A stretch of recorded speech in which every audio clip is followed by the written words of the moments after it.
part sur les hauteurs de Montbrison, le GAEC du Prévert a développé depuis 2014 une activité de méthanisation avec la volonté de développer une activité complémentaire à l'atelier laitier dans les énergies renouvelables. L'objectif, optimiser l'empreinte carbone de l'exploitation et aller vers son autonomie. En conservant ce cap, l'exploitation a développé une activité de bio-GNV et s'est lancée dans un essai de 3 ans du tracteur New Holland T6 Methane Power. Que vaut ce tracteur au quotidien? Son autonomie est-elle suffisante? Nicolas Robert nous donne son avis après 250 heures d'utilisation.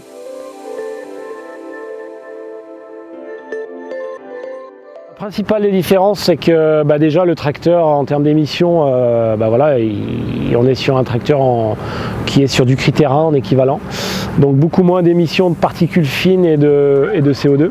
Ça pour nous c'était un enjeu majeur dans le cadre du développement de notre structure.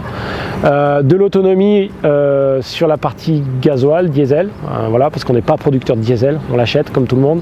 Par contre on est producteur de gaz, donc aujourd'hui le tracteur on fait le plein grâce à nos effluents d'élevage notamment.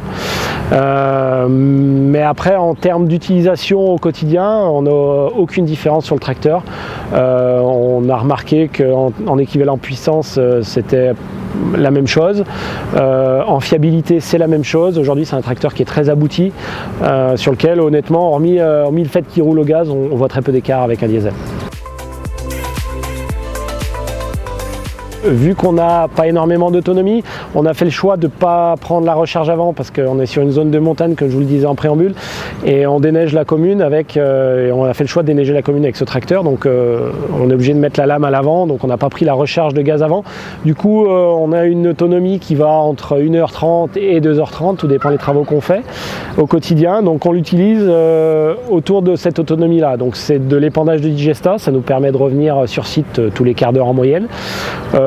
Du déneigement ou de l'ensilage. Après, on est passé sur la période d'automne, là on va arriver sur la période estivale, donc on va l'utiliser aussi peut-être pour de l'endéneur, des travaux de fenaison. Un peu de travail du sol également, qui sont à proximité de la ferme. C'est principalement les utilisations qu'on en a, mais aujourd'hui pour faire un plein sur un tracteur comme celui-là sur notre station, c'est 2 minutes. Donc ça ne nous fait pas perdre énormément de temps sur une journée. Par contre, on gagne énormément d'argent indirectement, puisque si on prend une journée où on consomme 100 litres de gasoil, c'est une économie nette d'environ 130 € par jour. Les 3 points forts, c'est son efficience écologique déjà. C'est un tracteur qui roule au GNV. Sa fiabilité, son esthétisme. Et du coup, c'est un tracteur qui nous permet d'arriver sur une autonomie sur nos exploitations. Donc pour nous, c'est primordial. Alors c'est un tracteur qui en termes de confort, on n'a aucun écart avec un tracteur classique.